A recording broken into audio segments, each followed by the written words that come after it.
Hey everyone, this is Kevin T. Rodriguez, film critic of iCritic.net. Welcome to my media channel, and today we are doing an unboxing slash review slash commentary of Loki, the complete first season. Now, let's get a little history out of the way first. Loki is a first for Disney because Loki is one of 4 Disney Plus original titles that is coming to 4K and Blu-ray. Now, for those of you who are not aware, there is a streaming wars currently going on. Seems to be winding down, but Disney threw their hat in the ring with Disney Plus, and of course, when you create your own streaming service, you have to have your own original shows and movies. And of course, the first thing that they did was Star Wars and Marvel with WandaVision and Mandalorian. Well, actually, first it was Mandalorian, then it was WandaVision. Loki was one of those that were announced. And so Disney announced that there would be 2 seasons of The Mandalorian coming to 4K and Blu-ray, as well as season 1 of Loki and the only season of WandaVision. Now, personally, I like WandaVision the most out of all of those. And this one's pretty good, but not my favorite. But it makes sense why they're doing this one first, because Loki season 2 just dropped. Now, this is a stunning turnaround because Disney had been basically starting to phase out physical media. They were going to pivot completely to streaming. They were putting all their eggs in that basket. And right before this was announced, Bob Iger, the current CEO of Disney, actually announced that Disney would be reevaluating physical media and they would probably be leaning more into it, even though they had basically just been getting out of the market. And so this is their first real release under that reevaluation. Now, I know a lot of my viewers, and I'm one of them in all fairness, would have much rather seen like a revival of Walt Disney Treasures or some classic Disney material, or maybe even something like the Mickey Mouse documentary or the Imagineers documentary or Howard. I totally get that. We are going to address that after we look at this. So here's the thing. If you want my opinion on the state of vintage Disney on physical media, and you want me to be a little hopeful, you want to hear some good news about that, stay till the end. In the meantime, let's start by examining this set. And I have to admit, I really love this cover. This is just a nice cover. Now, it says it's a collector's edition and includes bonus extras and concept art cards. This is 4K. Now, this came from Disney Movie Club. I believe that the 4K releases are only going to be Disney Movie Club and maybe Amazon. Otherwise, I think everyone else is getting Blu-ray if they want to buy them at all. And you go to the side, there is Loki, Ultra HD. I like how they have the 1 there for like the season 1. And here we have on the back, you can see a little preview of the inside and the art cards. It's a 2-disc set with 6 episodes. I don't know if you need 2 discs for 6 episodes, but whatever. And look, bonus features. Bonus features. Oh, and a TV 14 rating and a warning about flashing effects and yada yada. Yeah, so it's actually almost going to be a shame to open it, but I am going to open it. So let's do this. I've kind of become, as I get older, you know, when I was a kid, I remember seeing all of these VHS tapes still sealed, and I'm like, why are they sealed? Why don't they just open them? And as I get older, I kind of understand a little bit more maybe why that is. So we're going to take that out, get rid of that. Now, on the back of this, that is really nice. I like the little clock. I like that. Now, if you open it 100%, let's see what happens when you do this. I mean, it's not the most seamless transition, but there you go. And there is no digital copy for this. I guess they still want you to go to Disney Plus to watch it. So if you're going to watch this at home, you're going to watch on Disney Plus or, you know, this disc. So you have the cards here. I'm not going to open the cards. I'm not that interested in the collectible cards. But here's something. I like this artwork. That's really, really cute. And again, really cute. I like this. Funny thing is, it makes it look like a kid show, but it's not really a kid show. And there you have the full image. That is wonderful.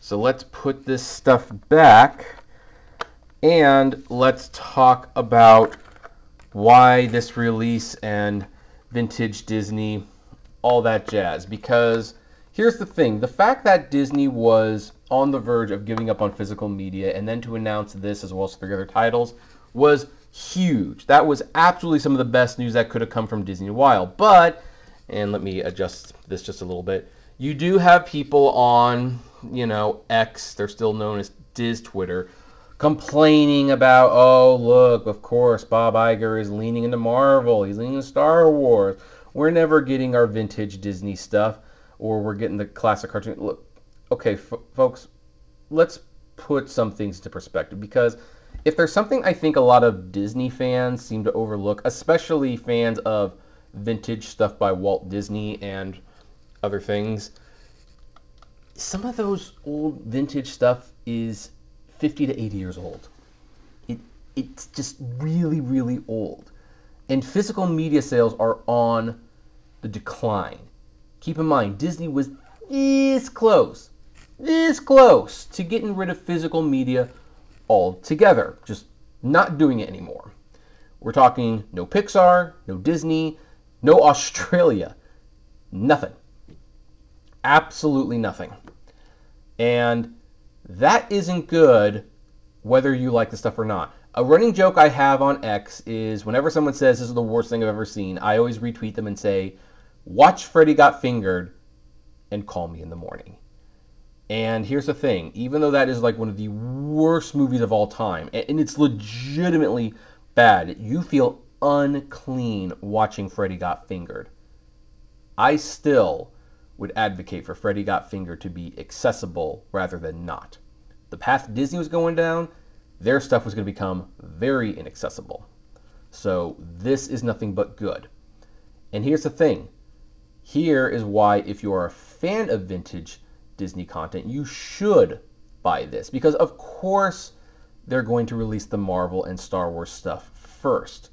They're going to do it because that is the stuff that can sell the most. This is a test run. And here's a sobering thought for you. If they can't sell this, if something with the Marvel or the Star Wars logo does not sell, then guess what? The vintage stuff really is not going to sell. So if this doesn't sell, they're not going to take a second look at any of that other stuff. But here's the good news. When you buy something like this and you support physical media in general, they only have so many of these Marvel and Star Wars stuff shows that they have not released yet. So they will run out of that pretty quick, and then they will have to start looking at some of these other things. They might have to look at the High School Musical series. They might have to look at Crater and To Me Terrible. Is that what it's called? I forget. And then they might look at Mickey and Howard. And they have been restoring these shorts in 4K for the past several months. Now, many people on X have been saying, well, that's because it's the 100th anniversary. This is like a little bone, but they're not going to do more. No. I believe that they are restoring all of them, because you don't spend that kind of money just to toss a bone to the fans. There is a serious restoration going on for all the classic Disney shorts. And if things like this sell, then at some point they will go to those vintage cartoons and they will release them on 4K. Now, hopefully they will be uncut, because it has been shown that at least one Donald Duck cartoon has had a scene removed where he tries to literally smoke out Chip and Dale from a boat. And that seems silly. I thought we were beyond that. But if these don't sell, then they sure as heck are not going to turn to vintage Disney. They sure as heck are not going to release Howard. They're not going to release the Mickey Mouse documentary. So these selling are your best chance to getting those releases. Now, some of you might be saying, well, I don't like Loki. I don't really care for Marvel. Is not buying this sending the wrong message that I will buy more Marvel? Well, yeah, there is a point to be made there. But again, it's a chicken and egg scenario. If there is no market for physical media, there's no for the stuff that you don't want, there's no market for the stuff that you do want. And here's the thing, this is not a risky buy. Now, I don't normally talk about it on this channel, but You see how it says Collector's Edition? This Steelbook edition will not be in print forever. In fact, I bet you after the first or second shipment, it's going to turn into a regular plastic cover. And the art cards will be gone and everything. And Steelbooks tend to gain in value, especially when they're brand new. So here's the thing. If you want to support physical media, but you do not necessarily like this show, do not open it.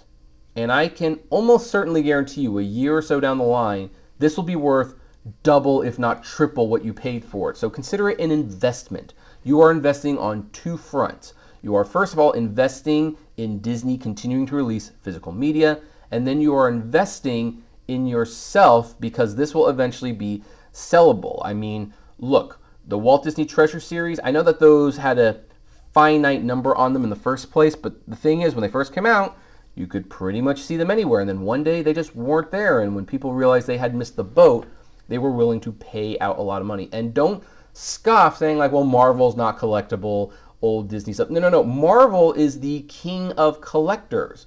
Marvel practically created the collector's market with out-of-print comic books. You think they don't do the same thing with steelbooks? Go and look up Marvel movies in steelbook form, the ones that are out of print, and that's pretty much all of them, and look at how much they sell for.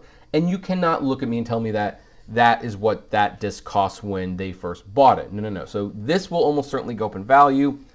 And so you are investing in yourself and you are investing in Disney, continuing to stay invested in physical media. So I don't know how many of you are going to agree with that or not, but that is my 2 cents. In the meantime, did you get this collection? What do you think about it? What do you think of the show? Would love to know. Comment below, like, favorite, share, subscribe, and as always, flame responsibly. Have a good one.